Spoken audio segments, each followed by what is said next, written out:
ॐ गजाननं भूतगणाधिसेवितं कपीतजम्बूफलचारुभक्षणम् उमासुतं शोकविनाशकारिकं नमामि विघ्नेश्वरपादपङ्कजम्। कृष्णाय वासुदेवाय हरे परमात्मने प्रणतः क्लेशनाशाय गोविन्दाय नमो नमः। ओम श्री महापुरुष देवाय नमः। ओम श्री गुरुदेवाय नमः। ओम आनंदमय। ओम शांतिमय। हमारा चिंतन गीता अध्याय 3 श्लोक 10 और 11 पर इकट्ठा चल रहा है।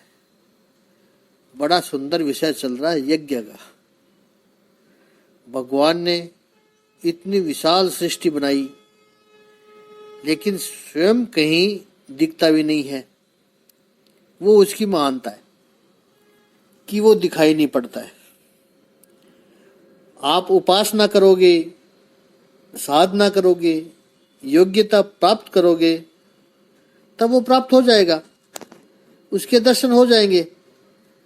लेकिन ऐसे वो सामने नहीं आएगा कि देखो ये सृष्टि मैंने बनाई है, तो फिर शायद वो ईश्वर ही नहीं कहलाएगा। और ईश्वर ने ये यज्ञ की भावना से बनाई है सृष्टि। तो यज्ञीय भावना में जहां प्रेम है, जहां पर त्याग है, दानम, त्याग की भावना है, इसका हमने कई बार चिंतन किया है। देव पूजा, संगति करणम और दानम। तो जिसने त्याग किया वो अपना नाम कैसे डालेगा? यज्ञीय भावना से किया है उसने। सृष्टि को यज्ञीय भावना से बनाई है। कर्म दिखाई पड़ता है, कर्ता दिखाई नहीं पड़ता है। कर्ता ने अपने आप को समेट लिया है, अपने आप को खींच लिया है। ये यज्ञ है। क्यों खींच लिया? क्योंकि फल की कोई अभिलाषा ही नहीं है, कोई ईगो ही नहीं है कि मैंने किया। तभी तो व्यक्ति गुप्त रह सकता है।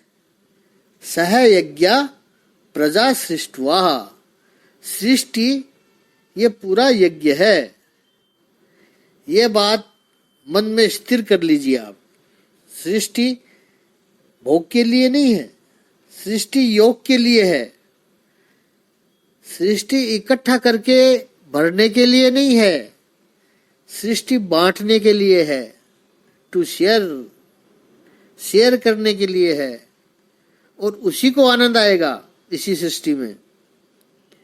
सह यज्ञ प्रजा सृष्टवा। यज्ञीय भावना से भगवान ने इस सृष्टि का सृजन किया। पुरोवाच प्रजापति। शास्त्रों में बहुत प्रमाण है इस बात का। महाभारत के शांति पर्व में ये पूरा पर्व भीष्म का उपदेश है। महाभारत की शैली है, कथा में कथा, कथा में कथा चलती है। भीष्म पांडवों को उपदेश करेंगे कि इन ऋषियों ने ऐसा किया। कथा फिर दूसरी तरफ चली जाएगी। भीष्म तो केवल वर्णन कर रहे हैं। तो शांति पर्व के 340वें अध्याय में ये पूरा प्रकरण है। 38वें श्लोक से लेकर के 62वें श्लोक तक है। नारायणीय धर्म प्रकरण में उसमें है ये। ब्रह्मा जी सृष्टि का सृजन तो कर लिया, फिर प्रश्न खड़ा हुआ, जैसे आप हम कोई छोटा भी सृजन करें, जैसे घर तो ले लेंगे, लेकिन क्या मेंटेन कर पाएंगे? गाड़ी तो ले लेंगे, डाउन पेमेंट करेंगे, बैंक का लोन भी मिल जाएगा, तो गाड़ी तो आ जाएगी, लेकिन क्या मेंटेन कर पाएंगे? कहीं ऐसा ना हो कि चला ही नहीं पाए, पेट्रोल के दाम बहुत बढ़ गए या खर्चा बहुत आता है। ये पहले सोचना चाहिए था। तो वस्तु लेना, सृजन करना एक बात होती है, और फिर उसको मेंटेन करना दूसरी बात होती है। ब्रह्मा जी ने सृष्टि का सृजन तो कर लिया, फिर प्रश्न निर्माण हुआ कि अब इसको मेंटेन कैसे करें। इस लोक का सृजन तो हो गया, लेकिन धारण पोषण कैसे होगा। ब्रह्मा जी ने 1000 वर्ष तक तपस्या की और भगवान प्रसन्न हुए। ब्रह्मा जी के पूछने पर भगवान ने इस लोक का धारण पोषण करने के लिए प्रवृत्ति में ऐसा यज्ञ चक्र निर्माण किया। शब्दों पर थोड़ा ध्यान देना है, महाभारत के शब्द हैं ये। प्रवृत्ति में यज्ञ चक्र, कर्म में एक्टिविटी। अकर्मण्यवाद नहीं है, बिना कुछ किए बैठे रहने की बात नहीं है। प्रकृति में यज्ञ चक्र निर्माण किया और देवताओं से और मनुष्यों से दोनों से कहा कि इसका आचरण इस हिसाब से आप करें, इस हिसाब से आप वर्तन करना, व्यवहार करना और एक दूसरे का रक्षण और विकास करना। ये महाभारत में कहा है। अब और थोड़े पीछे समय में चले, वेदों में जो विश्व का सबसे पहला, सबसे प्राचीन कालानुक्रमिक ज्ञान है, वेस्टर्न यूनिवर्सिटी के स्कॉलर ने भी यह स्वीकार किया है कि मनुष्य ने जब सोचना शुरू किया, आज से हजारों वर्ष पहले का मनुष्य इतना ऊंचाई तक कैसे पहुंच गया। वेदों के जो विचार देखते हैं, वेदों की जो भव्यता देखते हैं, ऐसे विचार तो आज का मनुष्य भी नहीं कर सकता है। आज का मनुष्य अपने आप को पढ़ा लिखा, सुसंस्कृत समझता है। ऐसे विचार हजारों वर्ष पहले इस भारत की पुण्य धरती पर ऋषियों ने किए हैं। और हमारे यहाँ पुरुष सत्ता है, सब वेदों में ही है, थोड़े थोड़े बदलाव के साथ। पुरुष सत्ता अपने ब्राह्मणों के पास से कई बार आपने सुना होगा, यदि ध्यान से सुना होगा तो यदि मंत्र भी सुना होगा कि पुरुष ने, आदि नारायण ब्रह्म ने इस सृष्टि का सृजन कैसे किया। सर्जन रूपी यज्ञ के द्वारा ये सृष्टि बनाई है, दही घी के साथ बनाई है। जंगल में रहने वाले, गांव में रहने वाले, इन सब को बनाया, सर्जन किया, यज्ञ से किया। उसी यज्ञ में जिसमें सारी आहुति दी जा रही है, उस यज्ञ में से ऋग्वेद को उत्पन्न किया, उसी यज्ञ में से सामवेद को उत्पन्न किया, उसी यज्ञ में से छंद को, मंत्रों को उत्पन्न किए। अर्थवेद का संदर्भ है, यजुर्वेद का संदर्भ है। यजुर्वेद भी उसी में से उत्पन्न हुआ, उसी यज्ञ में से घोड़े उत्पन्न हुए। और अथर्ववेद भी उसी में से ही, उसका भी संदर्भ है। गायों को उत्पन्न किया, उसी में से भेड़, बकरियां, इन सबको उत्पन्न हुआ, पूरी सृष्टि। तथा उसके विविध पदार्थ उत्पन्न हुए। इसीलिए यहाँ पर भगवद गीता में भगवान श्री कृष्ण कहते हैं, सह यज्ञा प्रजा सृष्टवा। ये प्रजा की उत्पत्ति, सृष्टि की उत्पत्ति केवल मनुष्य नहीं, संपूर्ण प्रजा, पंच महातत्व, वनस्पति, प्राणी, सब कुछ यज्ञ से सृजन हुआ। पूरी सृष्टि में मानो एक दिव्य और भव्य अंतर यज्ञ चल रहा है। सूर्य अपने तेज से अन्यों का सत्कार करता है, सूर्य भी यज्ञ कर रहा है। यज्ञ कर रहा है तो उसको भी दान करना पड़ेगा। सूर्य दान करता है, सूर्य अपना प्रकाश समग्र सृष्टि को दान करता है। और दान इसलिए है कि सूर्य जो प्रकाश का दान करता है, उसके बदले में कुछ मांगता नहीं है। तो सूर्य यज्ञ कर रहा है। इसलिए जो सारे पंच महाभूत है वो सब अपने अपने हिसाब से यज्ञ कर रहे हैं। यहाँ तक कि हमारे शरीर में भी यज्ञ चलता है, शेयरिंग का भाव है। जैसे सारे खाने के पदार्थ हम हाथ से पकड़ते हैं, मुख में डालते हैं, तो उसका स्वाद ले लेते हैं और रसना के द्वारा, और वो तुरंत अंदर भेज देते हैं, पेट में जाता है, सारे अंगों का पोषण करता है। पेट पूरा तत्व को सारे शरीर में फैला देता है।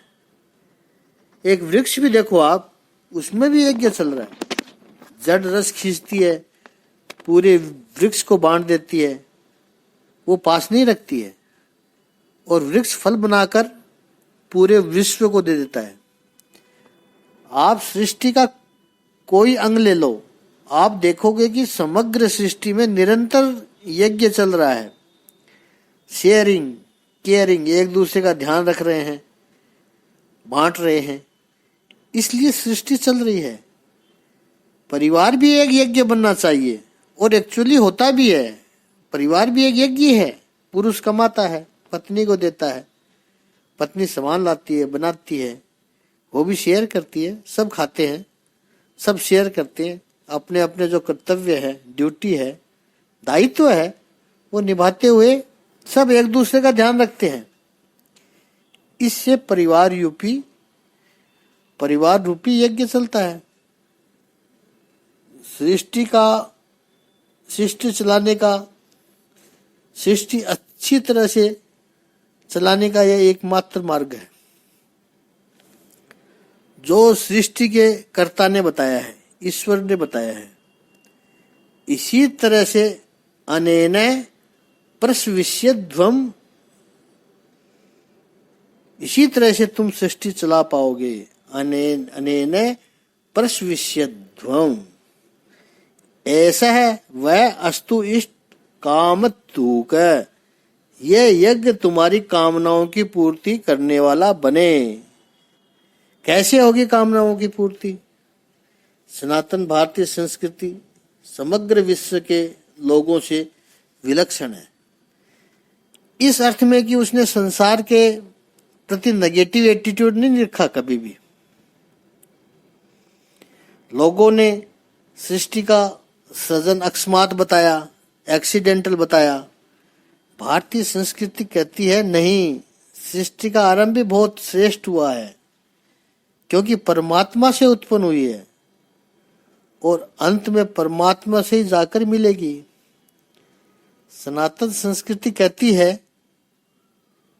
कि वृत्त के आकार की है सनातन संस्कृति, जहां से शुरू हुई घूमकर वापस वहीं आएगी।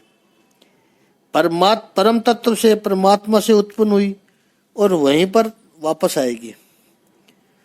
तो तीसरे अध्याय के 10वें श्लोक में भगवान श्री कृष्ण ने कहा, यज्ञ की महत्ता बताते हुए कहते हैं, हे प्रभु, कि यज्ञ से ही उत्पत्ति हुई है और यही यज्ञ तुम्हारी सभी कामनाओं की पूर्ति करने वाला बनेगा। इसको जितना दूर लोगे, इसका जितना अमृत पाओगे, उतना तुम्हारा कल्याण होगा। समस्त सृष्टि एक विराट यज्ञ है। प्रकृति से यदि आरंभ करें,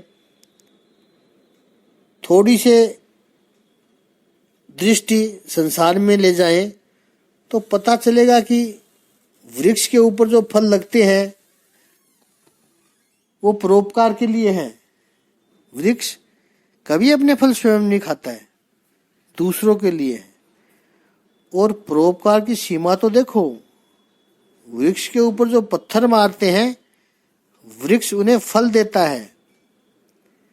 नदी कभी अपना जल नहीं पीती है, सैकड़ों हजारों किलोमीटर की यात्रा करके नदियां केवल परोपकार के लिए बहती रहती है। गाय दूध देती है, परोपकार के लिए देती है। तो ये सब यदि हम देखें तो मनुष्य को भी ये लगना चाहिए कि परोपकार के लिए ही ये शरीर है, केवल भोग के लिए नहीं है। दूसरे ने कुछ बुरा किया इसलिए मैंने ये बुराई की, ये बहाना सज्जन लोग नहीं करते हैं। भले व्यक्ति का एक बहाना, ये बहाना कभी भी नहीं हो सकता है कि सामने वाले ने बुरा किया इसलिए मैंने उसके साथ बुरा वर्तन किया। ये सज्जन व्यक्ति का लक्षण नहीं है। स्वर्ण को जितना भी जलाओ उसमें से उतनी ही अशुद्धि नष्ट हो जाएगी, उसका रंग और निखरेगा, उसकी कांति का तेज, उसकी शाइनिंग, उसकी चमक और निखरेगी। गन्ने को जितना काटोगे वो मीठा रस ही देगा, स्वादिष्ट रस ही देगा। गन्ना कटने से अपनी मिठास को नहीं छोड़ता है।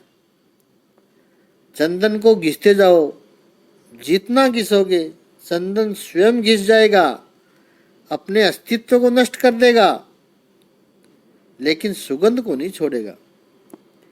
चंदन को जितना घिसो उतनी उसकी सुगंध आती रहेगी। ठीक इसी तरह से जैसे स्वर्ण अपना तेज नहीं छोड़ता, गन्ना अपनी मिठास नहीं छोड़ता, चंदन अपनी सुगंध नहीं छोड़ता, ऐसे ही उत्तम जन जो होते हैं, महापुरुष जो होते हैं, जीवन में उनके कोई समस्याएं आए, कोई उनका नुकसान करने की कोशिश करे, लेकिन वो अपना स्वभाव नहीं छोड़ेंगे। महापुरुषों का समग्र जीवन मानो एक यज्ञ है। इससे समाज को बहुत लाभान्वित होता है। जिसे भी जीवन में प्रगति करनी है, उन्नति करनी है, किसी भी क्षेत्र में, चाहे संसार में प्रगति कर लो, व्यापार में प्रगति कर लो, आध्यात्मिक जीवन में प्रगति करनी चाहो, सब जगह तो यज्ञीय भावना जहाँ रखोगे, साझा करने की भावना, एक दूसरे का ध्यान रखने की भावना, तो याद रखना हमेशा आपकी प्रगति ही होगी। इस प्रगति के लिए इसके सिवाय कोई दूसरा रास्ता है ही नहीं। आपकी सारी आज इच्छाएं पूरी करने के लिए एक ही रास्ता है, आत्मसमर्पण। आप यदि दूसरों का ध्यान रखोगे तो आपका अपना ध्यान अपने आप रह जाएगा और वो अच्छी तरह से रह जाएगा। ये भी ध्यान रखना है। हमारे प्राचीन ग्रंथों में यज्ञ क्या देता है?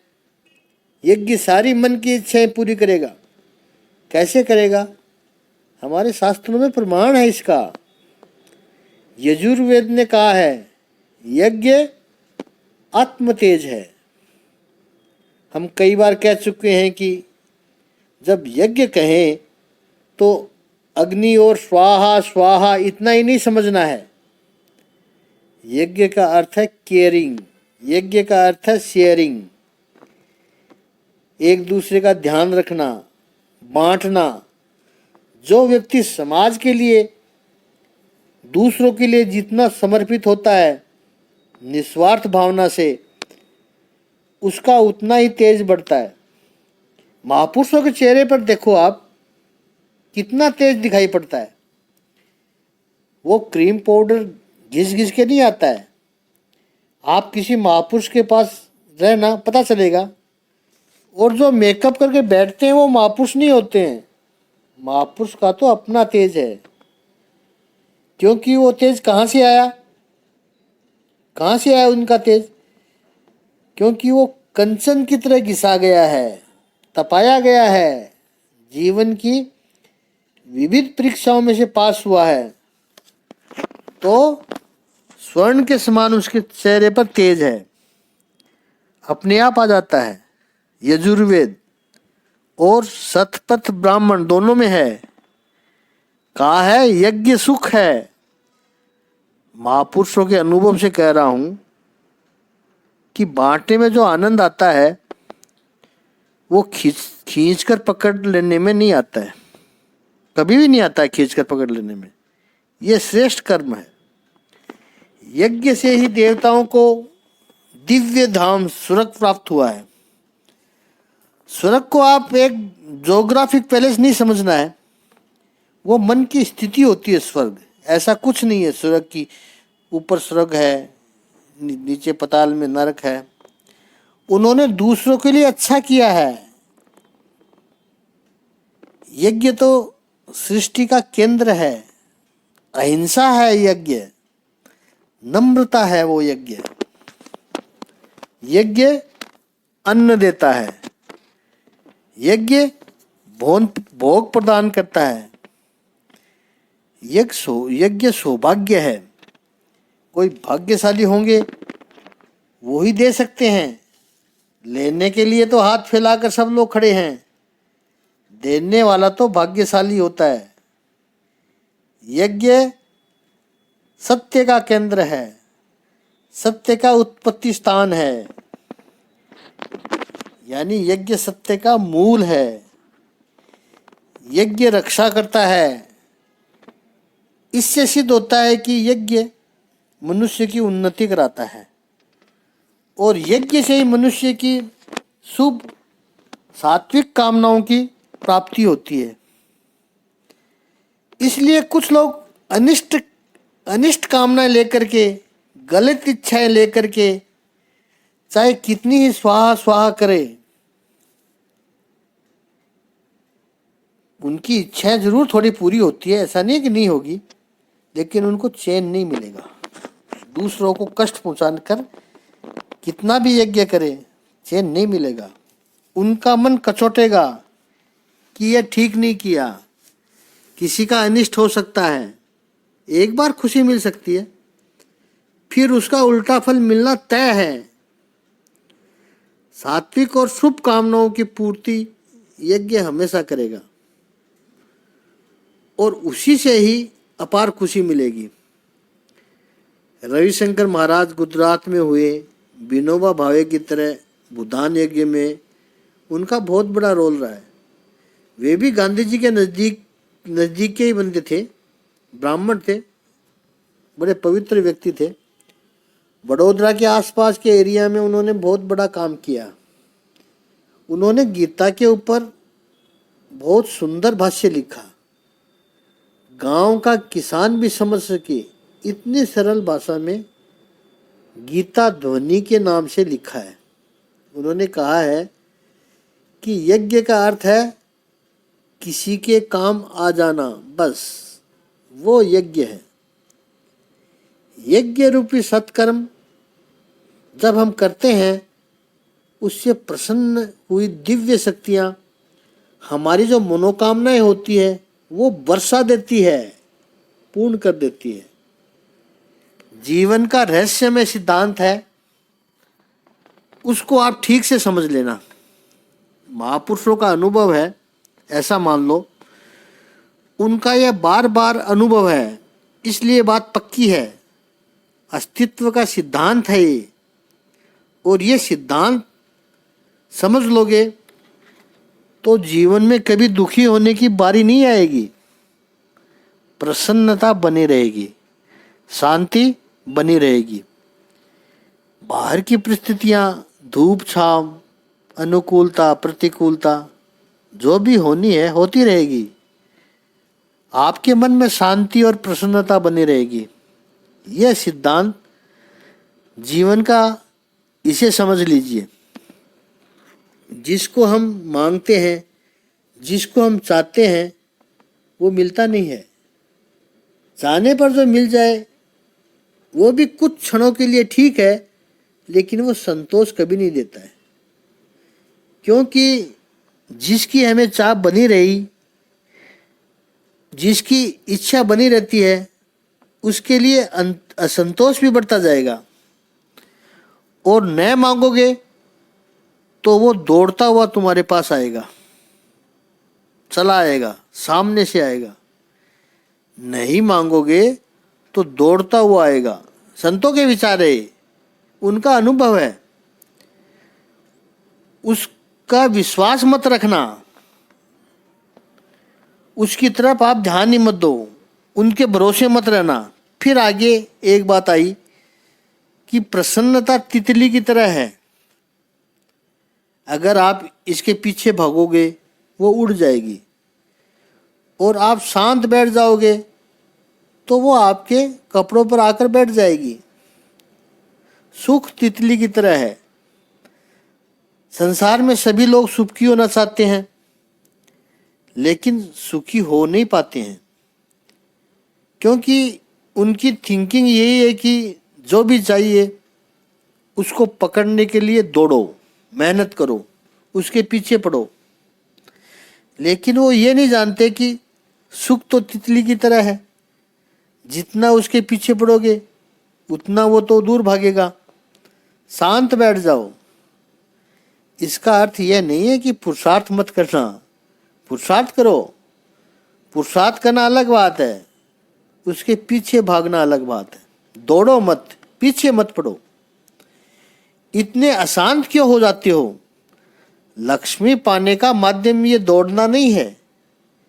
यदि दौड़ने से ही लक्ष्मी मिल जाती तो कुत्ता तो दिन में कितना कितना दौड़ता है। पुरुषार्थ चाहिए, अशांति नहीं होनी चाहिए। यह मंत्र है, याद रखना। पुरुषार्थ होना चाहिए, अशांति नहीं होनी चाहिए, व्यग्रता नहीं होनी चाहिए। ये नियम जो नहीं समझते हैं वो जीवन में हमेशा चाहे कितना भी पाले, चाहे कितना भी कमा ले, चाहे कितनी भी सुख सुविधा के बीच में हो, वे शांति नहीं पा सकते हैं। और भगवत गीता में हम पढ़ चुके हैं भगवान श्री कृष्ण के उपदेश को कि अशांतस्य कुतम सुखम। जिसके जीवन में शांति ही नहीं, उसके जीवन में सुख कहाँ से आएगा? और हम तो सुखी होना चाहते हैं। भगवान कहते हैं तुम इस यज्ञ से देवताओं की उन्नति करो। अब ये देव कौन है? पहले देव शब्द पर हमने कुछ चर्चा की थी। देव सृष्टि के नियामक और संचालक तत्वों के प्रतीक है। दो प्रकार के देव हैं, व्यष्टि देव और समष्टि देव। सरल भाषा में कहें तो व्यक्तिगत देव और समष्टि देव, यूनिवर्सल देव। वेदांत की दृष्टि से, उपनिषदों के प्रमाण से हमारे भीतर भी कुछ देव बैठे हैं। एक एक इंद्रियों के एक एक देव है। जैसे हाथ का देव है इंद्र देव, आंखों का देव है सूर्य भगवान, मन का देव है चंद्रमा, और फिर उस देवों के पीछे ब्रह्म की ऊर्जा है। इंद्रिय है, इंद्रिय के पीछे की शक्ति है, वो उसका देव है। और उस देव को भी शक्ति प्रदान करने वाला है ब्रह्म। तो ये व्यष्टि देव है। और समष्टि देव क्या है? वरुण, सूर्य, इंद्र समष्टि देव हो जाते हैं। ये इनकी आराधना की जाती है।